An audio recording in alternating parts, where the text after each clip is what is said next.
पाँव धुलवा के थोड़ी नजर कीजिए, पाँव धुलवा के थोड़ी नजर कीजिए।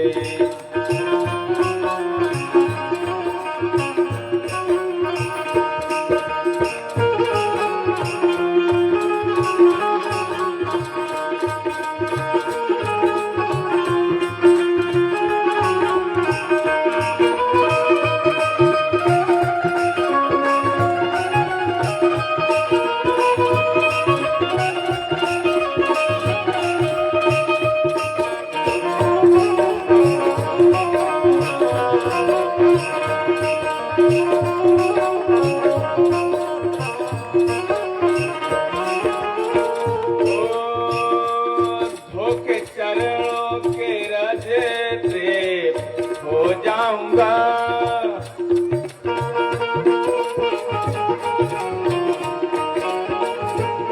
साधकी साधनाओं में खो जाऊंगा।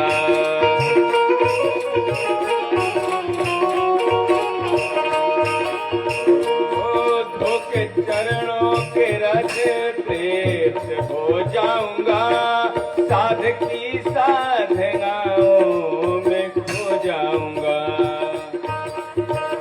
ओ मेरे पुरुषों को प्रभु जी अमर कीजिए, मेरे पुरुषों के प्रभु जी अमर कीजिए। आइए बैठिए फिर सफर कीजिए, आइए बैठिए फिर सफर कीजिए। पाँव धुलवा के थोड़ी अमर कीजिए, पाँव धुलवा के थोड़ी नजर कीजिए।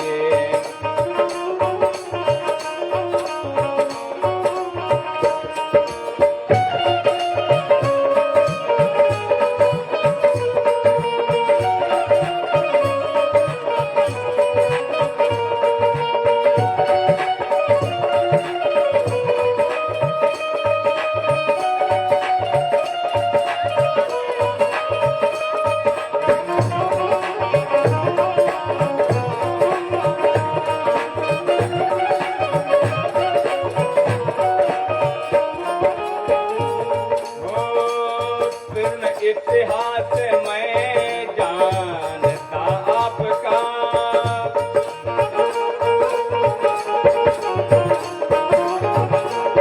ये भी एहसान मैं मानता आपका।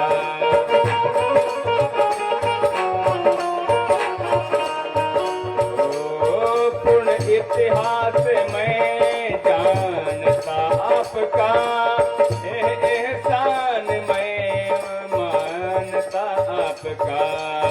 मेरी आंखों के प्रभु जी, मेरी आंखों के प्रभु जी बसर कीजिए। आइए बैठिए फिर सफर कीजिए।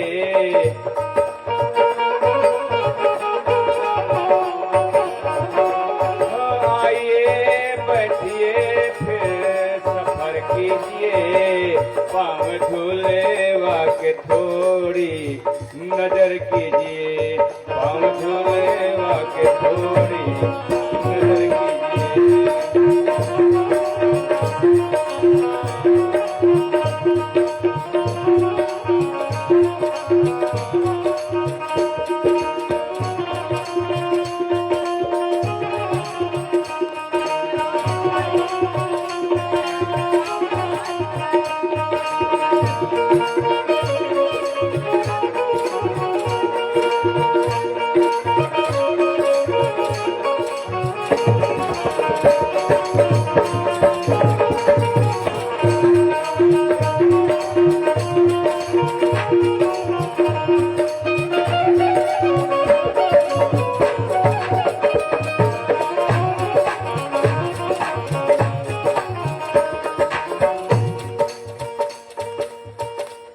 तेरी चरणों को आंखें नहीं धो सकी,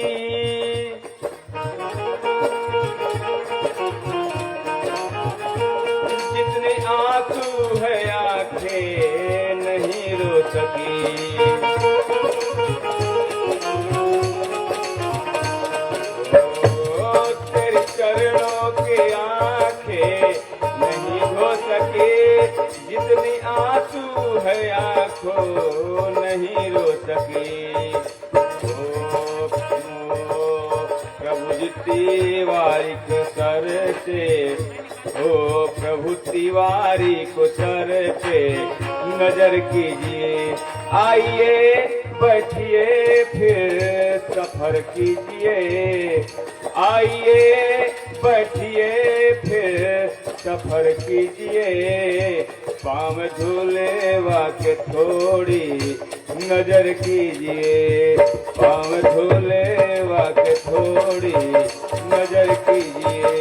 आइए बैठिए फिर सफर कीजिए, आइए बैठिए फिर सफर कीजिए। पाँव धुले वाके थोड़ी नजर कीजिए, पाँव धुले वाके थोड़ी नजर कीजिए।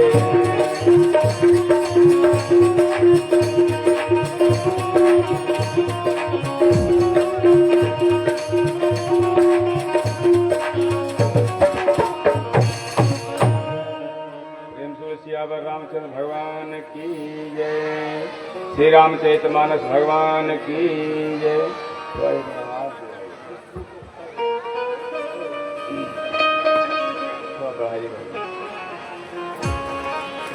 हेलो हेलो, केवट जी मना कर दे कि नहीं, मैं जब तक आपका पांव धोऊंगा नहीं तब तक मैं आपको नाव पे नहीं चढ़ाऊंगा, क्योंकि आपके मैं मरम को जान गया हूं। लक्ष्मण भैया कहते हैं कि भैया बचपन से लेकर आज तक मैं आपके साथ में हूं, आपका मरम मैं नहीं जाना, और ये अभी आज तुरंत मिला हुआ है यह, और यह कहते मैं आपके मरम को जान गया। बहुत विलंब हो रहा था, लक्ष्मण भैया बोले कि बहुत विलंब हो रहा है, तुम तुरंत नाव को ले आओ और बैठाओ हम लोग को, बताओ कब लाओगे, कितना देर में लाओगे नाव को।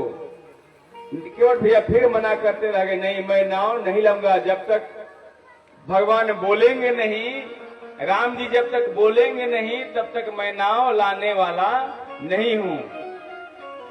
तब तक से वह देखे राम जी इशारा किए कि जब तुम हठ कर रहे हो तो जाओ, तुरंत जाओ और पानी लाओ और मेरा पांव धो। अब क्या किए कि भगवान का जैसे ही आदेश हुआ उसी समय केवट जी दौड़ लगा दिए अपने घर की तरफ। अब वहां से सोच रहे हैं कि मैं क्या ले जाऊं, यहां से कठौता ले जाऊं कि कठौती ले जाऊं। तब अंत में विचार किए कि चलो एक उनके घर में छोटा सा कठौता रखा हुआ था लकड़ी का, वही कठौता लेकर के और चले, और सभी बाल बच्चों को बोले, अपनी पत्नी को बोले कि आप जाओ और जा करके वहां एक गंगा जी के किनारे में दो लोग हैं, दो में से एक सांवले हैं और एक गोरे हैं, तो आप लोग जा करके सांवले जो होंगे उनके चारों तरफ बैठ जाना, उसके बाद मैं पीछे से आता हूं कठौता लेकर के। उनके बच्चे गए और राम जी के चारों तरफ बैठ गए। बैठने के बाद पीछे से कठौता लेकर के केवट भैया आ रहे हैं। लक्ष्मण भैया बोल रहे हैं कि जाओ गंगाजल लेकर आओ, गंगाजल से धोगे ना।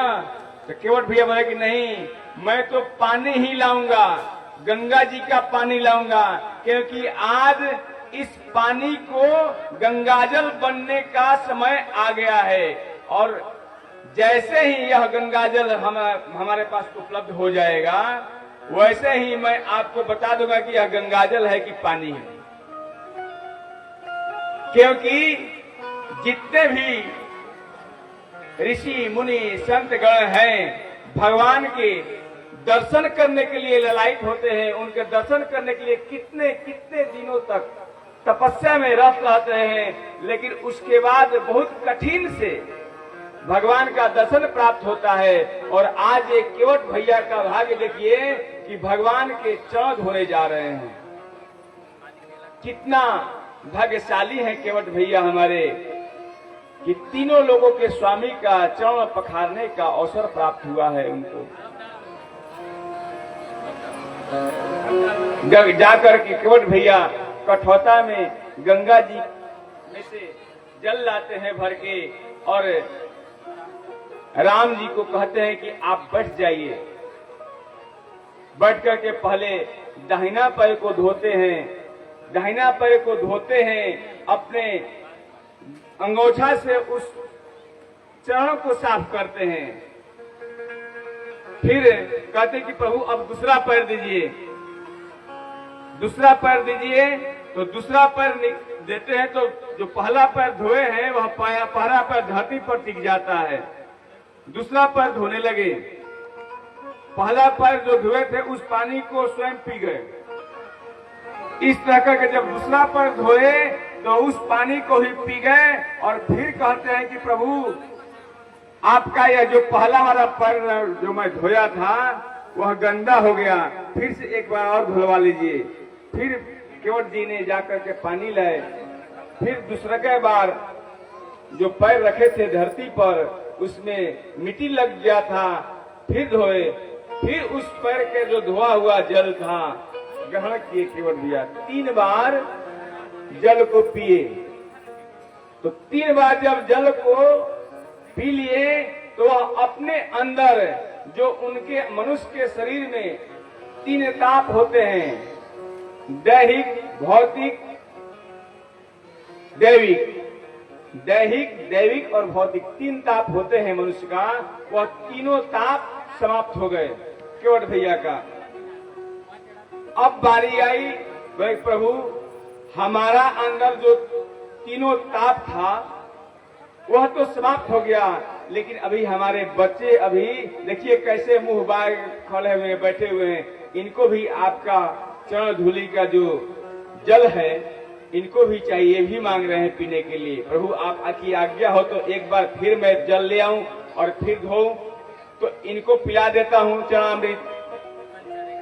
भगवान इशारा किए, फिर केवट भैया जाकर के पांव धोते हैं तो उस जल से अपने पूरे परिवार को तृप्त करते हैं। फिर एक बार कहते हैं कि प्रभु एक बार और धोना चाहता हूं। लक्ष्मण भैया गुस्सा गए, क्यों?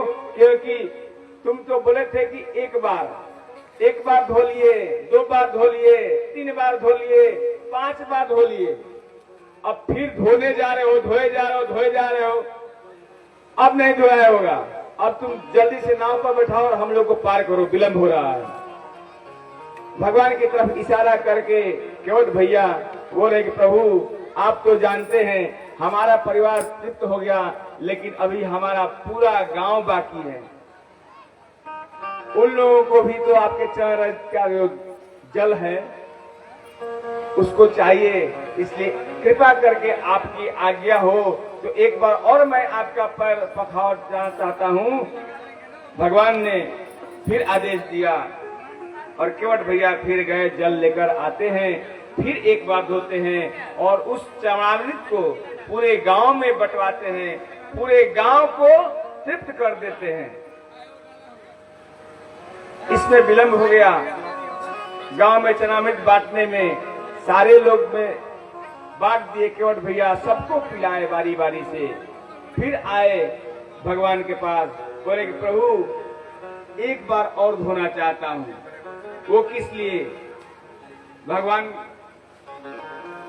बोले कि इसलिए अब तो पूरे गांव हो गए, तो प्रभु मैं तृप्त हो गया, मेरा पूरा परिवार तृप्त हो गया और मेरा पूरा गांव तृप्त हो गया, लेकिन प्रभु अभी कुछ लोग बाकी हैं जो बीच मझधार में फंसे हुए हैं, प्रभु वो भी मुक्त होना चाहते हैं। आपकी आज्ञा हो तो एक बार फिर मैं आपका चरण पखारना चाहता हूँ, चरण पखारना चाहता हूँ, आप एक बार केवल बस आप आज्ञा दें।